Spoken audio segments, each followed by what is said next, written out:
Good morning, everybody. Thank you so much for joining me. Today's webinar is all about marketing with purpose for financial advisors in the new digital world.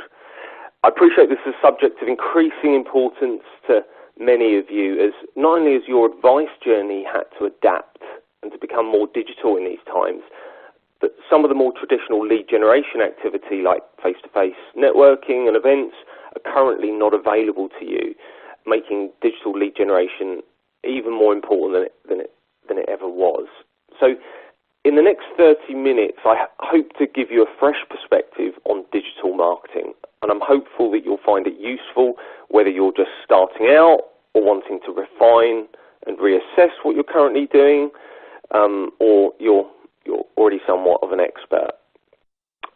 Unfortunately, I won't be able to go through every detail of every single channel here today, as there simply isn't enough time for that. But my goal for this session is that by the end of it, you'll feel better equipped and knowledgeable to make more informed decisions. So whatever activity you implement, you can do it with purpose, knowing why you are doing it or not doing it, and the results that you want to achieve. So you know who it is that's rabbiting onto you for the next half an hour. This is me. I'm Simon Martin, and I'm the founder and director of Moreish Marketing, an award-winning dedicated financial services marketing agency. I've personally very much adapted in lockdown myself. This is a pic of me paddleboarding. Absolutely great fun, and highly recommend it, and one of the best things to come out of lockdown for me. And yeah, going back to this webinar, I mean, my purpose in terms of what we do as a business is all about harnessing the power of communication to help people achieve financial freedom and security. So, and that's the work that we aim to do and achieve here at Moreish. So this webinar very much aligns with that goal. And as context, I'm sure you'll be familiar with some of the work that we've done and produced in the later life lending market for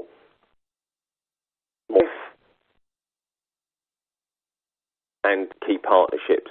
So rest assured, I'm very well versed in this market and have over 20 years experience in marketing and digital marketing.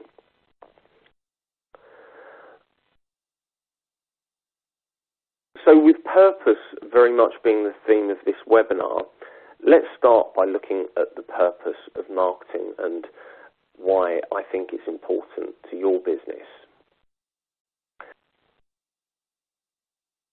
So marketing is really all about creating demand for your services, and whereas your function as a financial advisor really falls more into the sales environment where you're fulfilling that consumer demand and that need for financial advice. And unfortunately, you need both elements, this demand creation and the fulfillment of your financial advice to achieve growth. I know this sounds obvious, but it's important to reflect on this and why creating demand is important for your business. So looking at the ways that you can create demand for your services, you can obviously grow your business through your existing network, and I'm sure that is a channel that you'll be well versed in trying to make the most of. You may also be using lead generators to buy in leads from, but this presentation will very much focus on helping you create and generate your own new leads.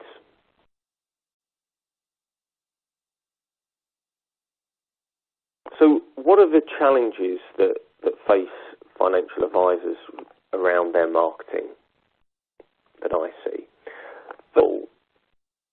First of all, I think the advisor marketing challenge is that financial advice and marketing are really like apples and pears. They are both very much specialist skills, and you want to spend more time helping clients, that's what you're all about, and less time creating the demand. But it's really necessary to do both, as we've just shown, to grow your business, even though marketing may not be your natural skill set.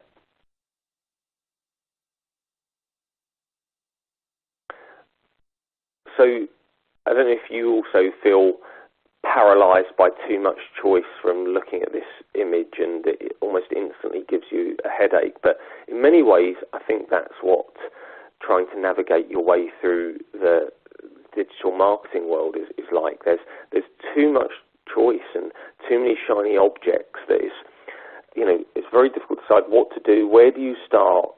And I've worked in financial services marketing for over 20 years, and even I get a little bit scared of all of the choices and options out there, and I certainly don't know it all. So I sympathise with you massively that it's really not easy to navigate your way through all the options, and I'm really going to try over the next 45 minutes to make it a bit easier by giving you a framework to work from, to help you make better and more informed choices. I think one of the challenges around digital marketing is that without clear goals, that it's very difficult to have a clear strategy and be clear on why you are doing and investing in the different marketing communication and channels that you are.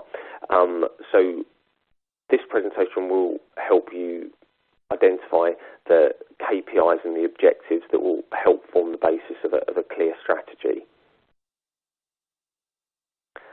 Because I think that what can end up happening is that you end up trying one element of the marketing mix out, that it may not work, or you think that it hasn't worked, but you think you've tried it out because you've got to do something to increase the number of leads, and then it can then quickly lead to apathy around digital marketing when you don't get the results that you were necessarily expecting.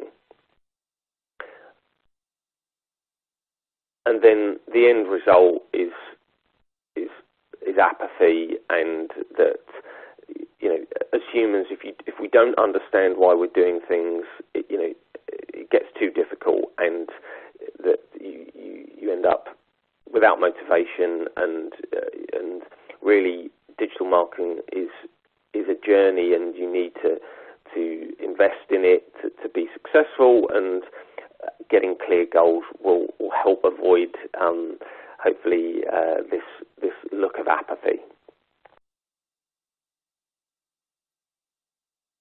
So I'll now attempt to try and give you this framework which will help form the basis of your strategy, and there are two main themes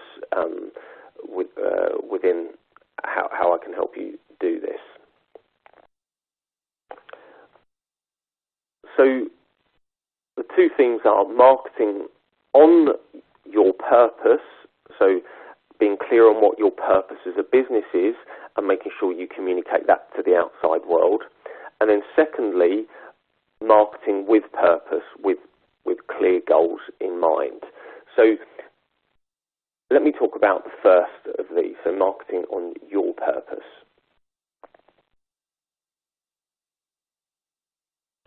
So this is a picture, and I'm not sure if you're familiar with the TED Talk from Simon Sinek on always starting with a why, and he calls this his golden circle. So in this TED Talk, he explains how all great brands, leaders, and communicators communicate in a way that others don't. So if you look at the circles he's drawn on the flip chart, he suggests that most people start and communicate from the outside in, from what they do to how they do it, and they may not even get to why they do it. But all successful communicators start with a why. So in financial advisor terms, this means that most financial advisors will say, we offer financial advice on on pensions and savings, or on protection or equity release, and we follow this robust process and governance, and may not actually even get to their passion and their reason behind why you do what you do.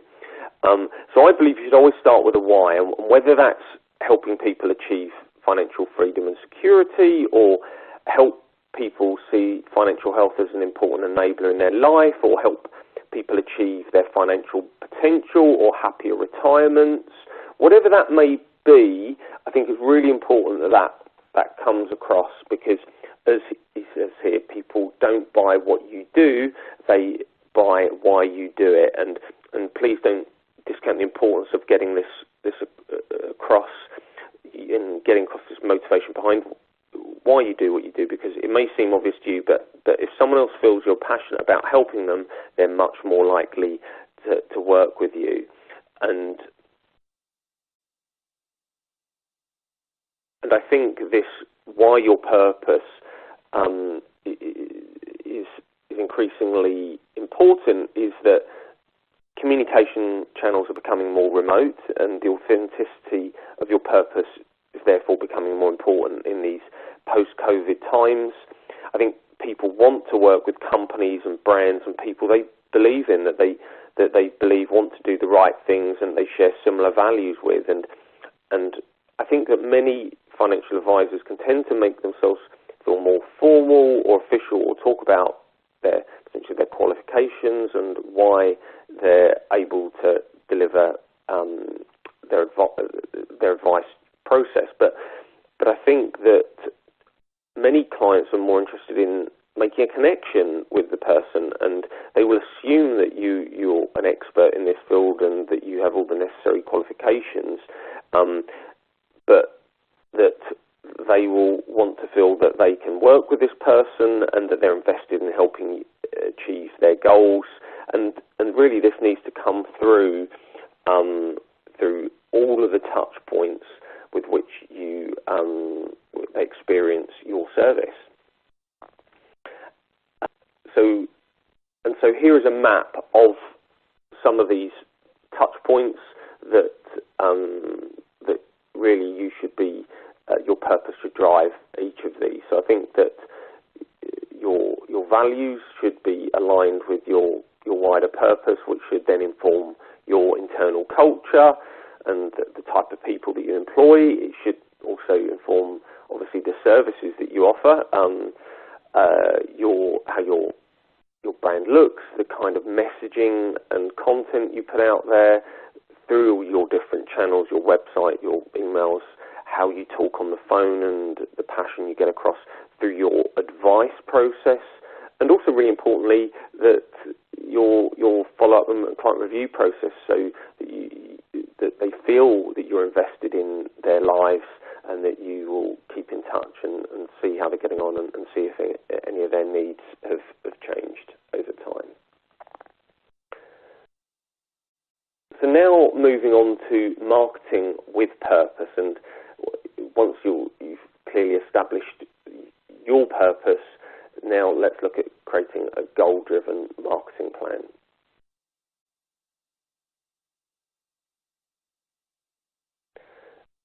So in terms of creating a plan, you really need to define what you want to achieve, your monthly business goals, and I think getting granular in terms of the number of new customers that you want to work with and the number of people that you want to help, and then what this may look like in terms of incremental sales and revenue. As a business, obviously, you need to make money and survive and thrive in order to help more people. So being clear on the sales and revenue metrics is really important, and will keep you motivated for your demand generation journey. So once you've got your goals, look at the results you're achieving now, and then you can start to explore the uplifts needed in the marketing and sales journey to achieve these goals. And in the next slides, I'll chat you through a way of which you can review this process. Now, I'm sorry this may appear a bit small on your screen, but what I'm going to share with you here is a workflow which I actually have as an interactive Excel tool, which I can share with you after this presentation if you're interested in receiving it. But here's some example statistics or KPIs for an example advisor firm on the business results that they've currently been achieving over the last 3 months. So for example, this firm has been getting around 500 visits to their website a month, and that of those 500, 2% of them are actually parting with their personal details on the website, whether that's signing up to a newsletter or whether that's filling in a contact us form, and that so that equates to 10 clients captured on the site a month.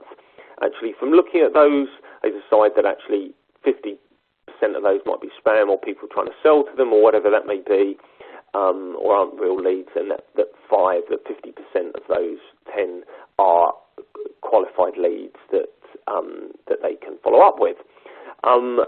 Then through the follow-up process, this firm is successful in converting 40% of those into fact-find meetings, which equates to 2 meetings a month, and then they've been able to convert half of those, so they generate 1 client a month, and that their average sales value for that client is £1,500. Obviously, you can look at more complex models in terms of lifetime values and different aspects, but I've tried to keep this fairly simple for the purposes of this presentation. So now I'll begin to look at what increases in different parts of this journey can make a massive difference to the income and revenue that your business could receive. So this next flow looks at how increasing the number of visitors to your website can actually increase your revenue at the end. So if you were to increase your website visits by around 20% and got 600 visits on a month, if you kept to the same conversion ratio throughout the rest of the journey, that would equate to an average of £1,800 in revenue over the year. So that's, and we'll look at some ways throughout this presentation of how you can increase traffic to your website.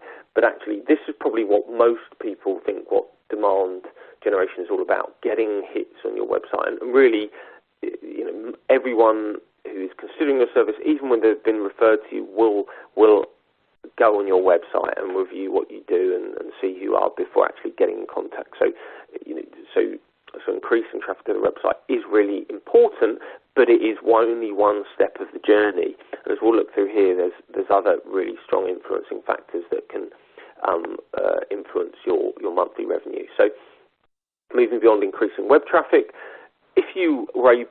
so looking beyond increasing web traffic, if you're able to increase the leads captured from those visits, from this example here, from 2 to 5% of people visiting the site, this actually makes a massive difference to the revenue that you will achieve on a monthly basis, just by adding some additional data capture elements to your site. And I think this enhancing the performance of your existing site is probably the foundation of a successful lead generation journey, and that I would really start investing time here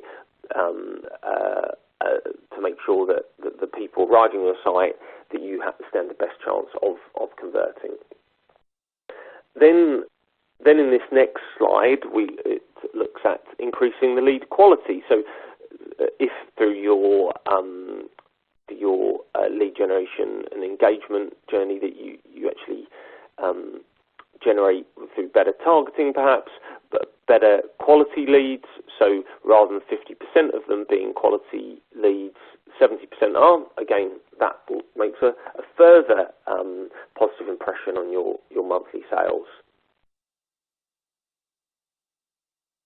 Then as we move on to the next step of the sales journey, increasing the qualified leads into fact-find meetings. So if you were to increase the 40% ratio to 60%, this then makes a further incremental difference and uplift to your sales revenue. And then if you then increase the sales conversion from fact-find to sale from 50% to 70% in this example, it makes a further difference to sales revenue. And I'm sure you're getting the idea by now, but in the last one, if we look at the average sale value of each new client, increasing that by £1,000 per client makes a further additional significant improvement to monthly sales. So suddenly, by a few incremental uplifts along this journey, this advisor suddenly increased their monthly revenue from new clients from 1,500 to nearly 25 grand. Now, obviously, this is just an example, but I think looking at this journey very granularly in terms of your lead generation and conversion process will really help you think about how making changes in reviewing your current journey here and actually seeing how making small increments can make a massive difference to your business to keep you motivated for this marketing and demand generation journey. So if you found that interesting, please email me or connect with me on LinkedIn to get a copy of this editable Excel tool, which you can review and populate with your current KPIs and review them against benchmarks. These are just some benchmarks that may be relevant to your business in terms of that as an average, a lot of businesses tend to get between 2 and 4% of website visits captured into leads, entering details on your website, and then actually the data capture sales ratio for most advisors is around an average of 30%. So you can look at how you're performing versus some of these benchmarks, and then build your marketing and sales strategy around improving each of these KPIs. Now, you may find that some parts of the journey are working incredibly well, but there's others that you need to focus on, and that just will help you really make sure that give you clear purpose behind what you're doing. Now I'm going to give you a really quick dance through and a snapshot of some of the considerations and channels within developing this purpose and KPI-led marketing strategy. This isn't exhaustive, but it's an initial indication of some of the things that we think that you should look at throughout that sales and marketing journey. So there's two fundamentals which I'll quickly cover off before I'll align it back to that KPI journey. So with any marketing and sales journey, you obviously do need to be really clear on who you want to work with. Develop clear customer profiles, understand what their individual pains and gains are, and how you can add value to their world. And this is something that I'm sure you may already have in place, but really important to reconnect with that. And then with all digital marketing, really it is reliant on creating relevant content for your audience. So try to tune into digital journeys that your audiences might take before considering financial advice. Is it that they're maybe interested in perhaps buying a second home, or is it that they are interested in reducing their inheritance liability, or are they interested on the impact of inflation on their savings? Whatever the subject matter may be, decide on the subjects that you want to own, that your audiences are interested in, that is relevant to your business, and really try and do that in a way that is providing that content either in an informative way or educational or entertaining. You have to be posting content that's useful to your audience, but also relevant to what you do. But really try and avoid, within this initial lead generation journey, of trying to sell too heavily your services. It's more about communicating and having conversations with your audience with the topics that they are interested in, and having a point of view on that.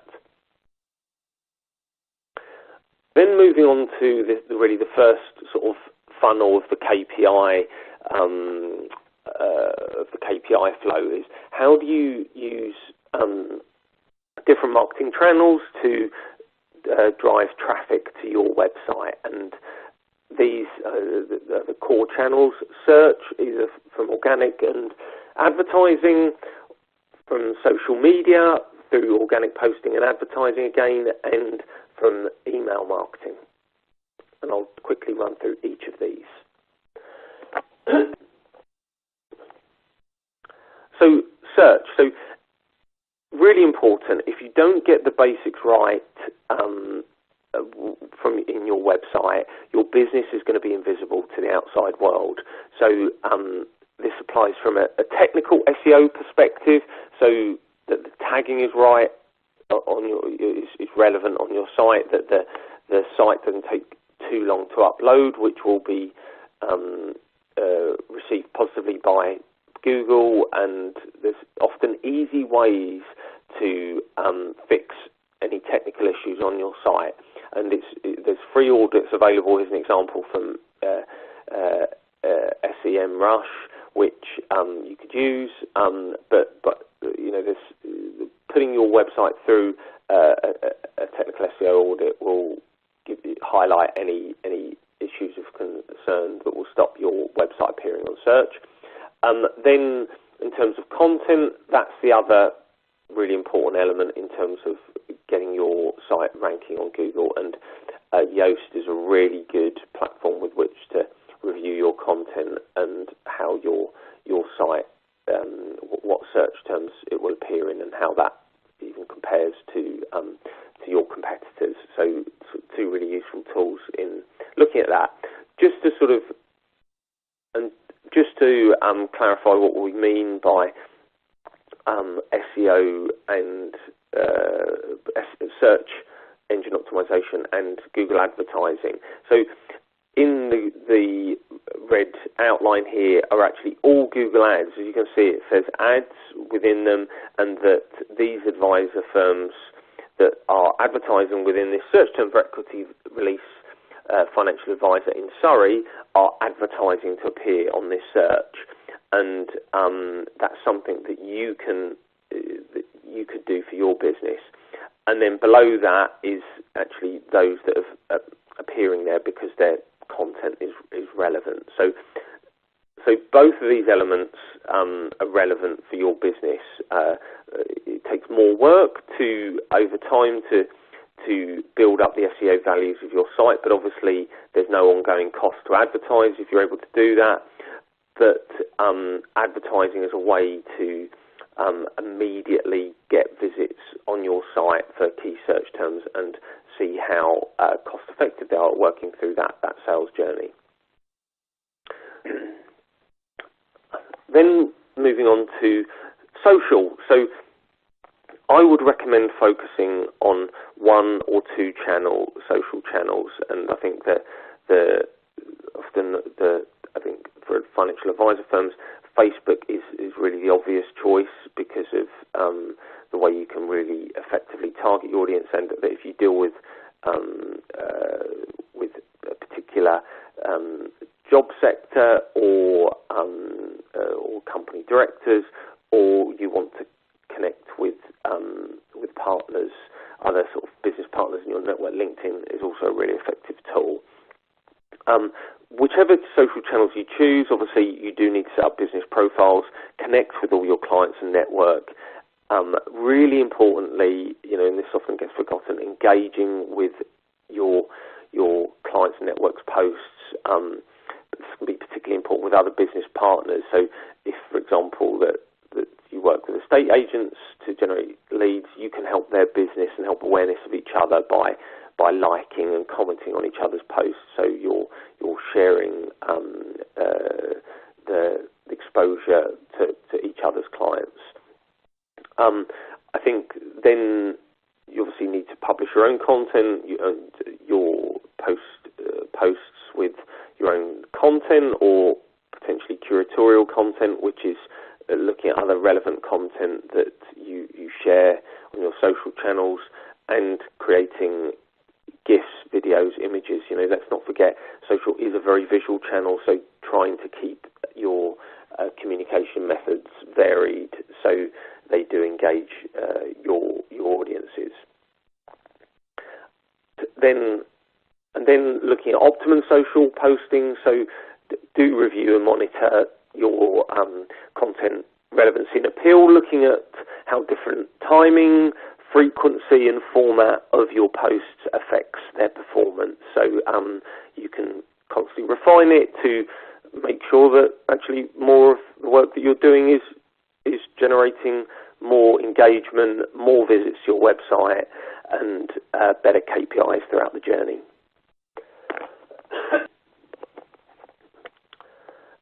So as well as organic social activity, looking at social advertising, so this helps you reach new audiences beyond your network with highly targeted ads, especially on Facebook, and there's lots of great resources on Facebook to help you with your targeted campaigns there. And I think this can be another really useful tool to drive traffic to your Facebook pages and your website. Email marketing is obviously an important part of the mix to communicate with your existing clients, certainly at key milestones, after a certain time of being a client of yours, find out if any of their needs have changed. You can also target customer segments with specific opportunities, and financial providers such as Life and key partnerships can really help with that in terms of providing content, email templates, and looking at different opportunities with which you can engage with your customers. And then important with your website, if you are able to capture leads on your website and encourage people to subscribe to emails and newsletters, so you can share your content and news with them via email as well as on social. Then this really important stage, the sort of second funnel of the lead generation and KPI process, is really your website. And we saw how influential websites can be in converting the traffic that you get on your site into potential leads. So it is really, really important to increase the volume and quality of the leads generated from all your hard work, that you have some data capture magnets on your site. And really, I think I would focus on this before investing too much energy and investment into driving increased traffic to your site. And great ways to do this, in addition to your Contact Us pages, looking at podcasts and webinars and events that you can ask your visitors to signing up for newsletters and emails, as I mentioned on the previous slide, using chatbots to encourage engagement and data capture for ongoing engagement too. Gated content, perhaps having some information that your audience will find really useful, that they're happy to impart their details for. Tools and calculators can be really effective, and we've certainly created a range of different tools for More to Life that help as part of the sales and advice journey that they might be able to support you with in terms of iframing onto your site. And then another great option is open clinics at certain times of the day, so between 10 and 11 every Tuesday, open clinic to ask any questions about equity release. Just book in and sign up. It can be a great way to attract people to connect with you and impart their details, so you can move them into that sales funnel. So key key website performance metrics, make sure you look at the number of visits, obviously unique and new, where they've come from, so you can see what activity's been working. Look at the time they're spending on your site and the pages they're visiting, and the average number of pages, so you can see how well your website is performing in terms of engaging them. And then really the core part is looking and examining number of visits versus the number of inquiries and leads that you're generating. And if it's somewhere near 5%, I think you're doing a great. If you're doing a great job. If it's down below 2%, really look to enhance those lead capture magnets and the quality of your site before investing in too much lead generation and outbound activity. Obviously, there may be many factors that you need to look at your website, but actually, ones I would start with is injecting purpose. As I said, that getting your why on the site and your personality there. Try and not make it too formal. Make your tone of voice like you as an individual, and make that transcend through all your communications, not just your website. As we mentioned at the start of this part of the presentation, having informative and regular content that's useful to your audience, and adding client recommendations and asking your clients for those. And if you can get videos of them, that is certainly the most powerful way for your audience to see your own clients saying how much you've helped them with achieving their financial security or their financial health. Then we're moving on to the final steps of that KPI flow of increasing conversion from lead to fact find. Having a look at that part of your sales journey, are there any improvements that you could make to the lead follow-up that will help convert more of them into fact finds? Perhaps you could follow up with additional information or tools that help better qualify them or help them realise the importance of getting financial advice, but certainly worth considering this stage, because these leads become very valuable, and the more that you can increase that conversion, the bigger impact it can have on your bottom line. Then obviously, looking at increasing conversion from fact find to sale, I think this is increasingly important as more advice businesses move from a remote advice journey from always being face to face, and looking at how that is actually changing your conversion ratio. But this may be lower, you feel, because if you're not getting that connection face to face. But is that offset by the increased volume of fact finds you're able to do? But really looking at this, the conversion figures here over the coming months, and looking at any improvements, from a fresh perspective that you could make to this follow-up process after fact find, and in terms of delivering your recommendations, are there ways that you could refine that to be more aligned to their needs or more professional, but worth investing in that? And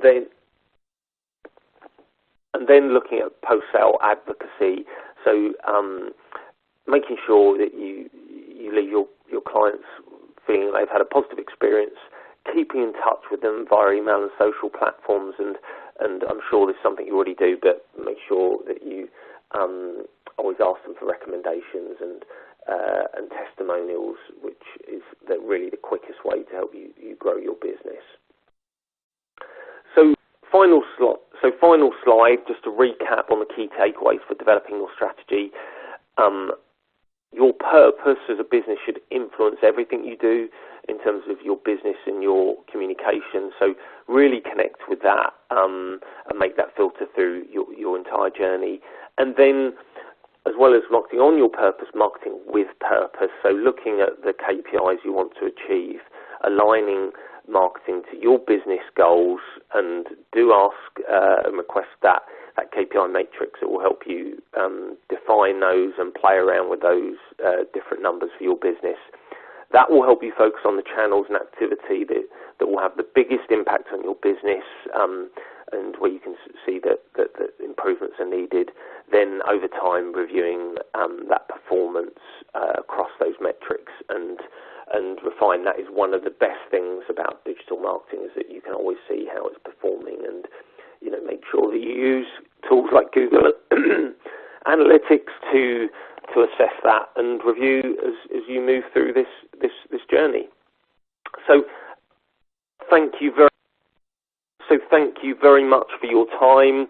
I hope you found it informative, and I'd welcome any questions if you have any queries on anything I've shared here or anything you want to know more about. Thank you.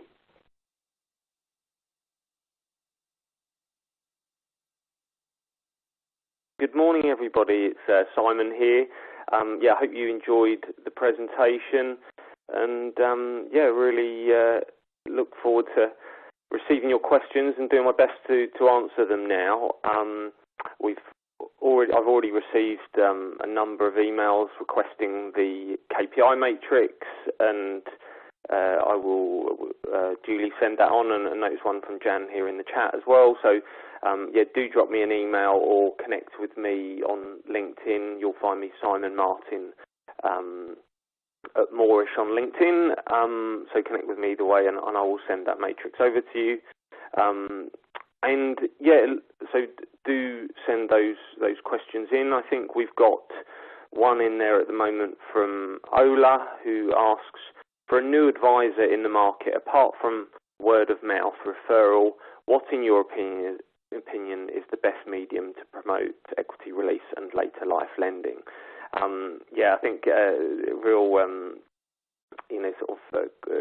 silver bullet question of what would the one thing that I would recommend doing. I think that I would just start by going through, I think that you're absolutely right, Ola, that I would start obviously by leveraging your existing network, and that also includes your professional network as well for referrals, because I think they're obviously always the best source to get people who know you and can recommend you. And then as the presentation outlined, I would really focus on getting your website right and the lead magnets on your website, so you can encourage your audience to interact with you. But in terms of generating a cold audience to you in this market, if I was to invest in one channel, I think it would be Facebook, because I think that you can target really closely via location and different life stages and interest to reach your audience. And you can also, I think it can be quite cost effective through the advertising channel, and you can see how it's performing. So I think that would be the one thing that I would try first, and that as my presentation outlined, there's various different channels. I think you'll get the best results by working across all of them, but that would be the first one I'd invest in. So a few more questions coming in. John James has asked, what would you say is the average cost of advertising for a small broker, mortgage broker? Well, that's a really tough question. I think that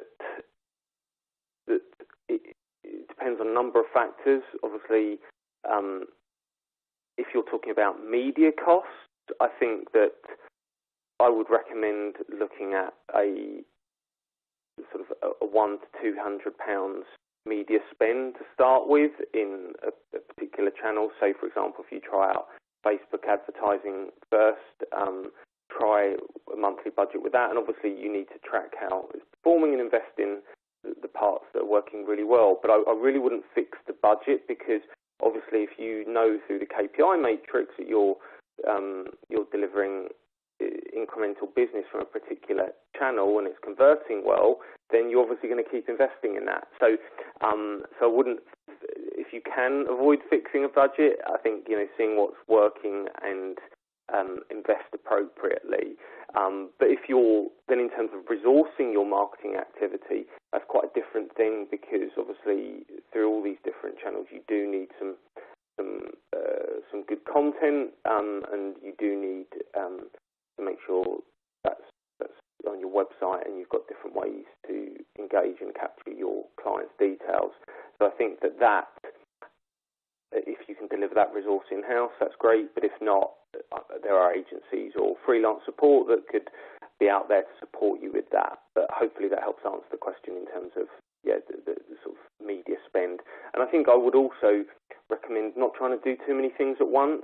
So a bit like the social channels, don't try and be on everything, so you can focus your attention. If you're short on time, focus on one channel, see how it performs, give it a decent run and see how it works. And then maybe if that isn't working, you could invest in some of the other channels suggested here.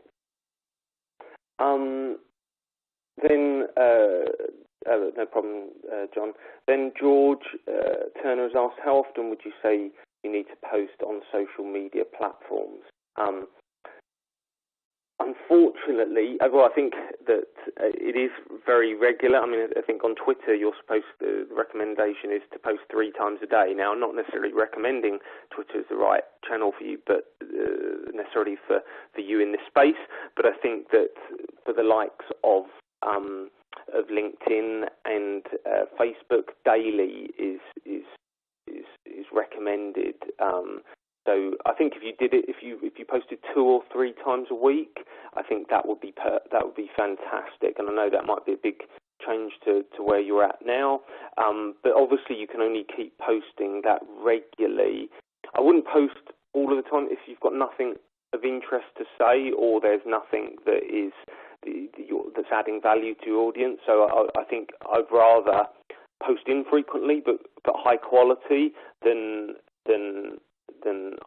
high quantity with poor quality. So I think quality over quantity, but as frequently as you can. And I think if you aimed for a couple of times a week on channels, that would be a fantastic starting point. I think, looking at it here, that's all of the questions that have come in at the moment. So we'll just wait for a bit longer to see if anything else comes in. But yeah, if there's anything in any of those answers that you'd like me to clarify, also pop that in the Q&A box.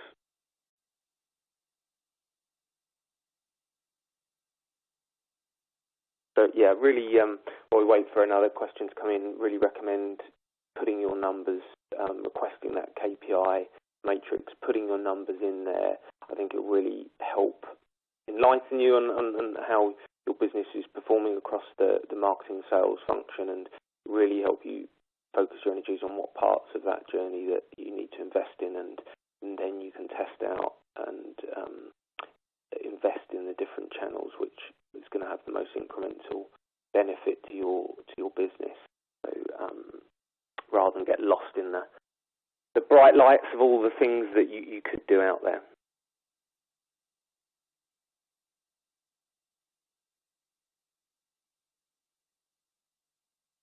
But yeah, looking at this now, I think that might perhaps be all of the questions that we will get in. But yeah, I really appreciate the 90 plus advisors who've tuned in to today's session, and yeah, thanks for the positive emails that I've already received, and yeah, I'll be sure to send on that KPI metrics.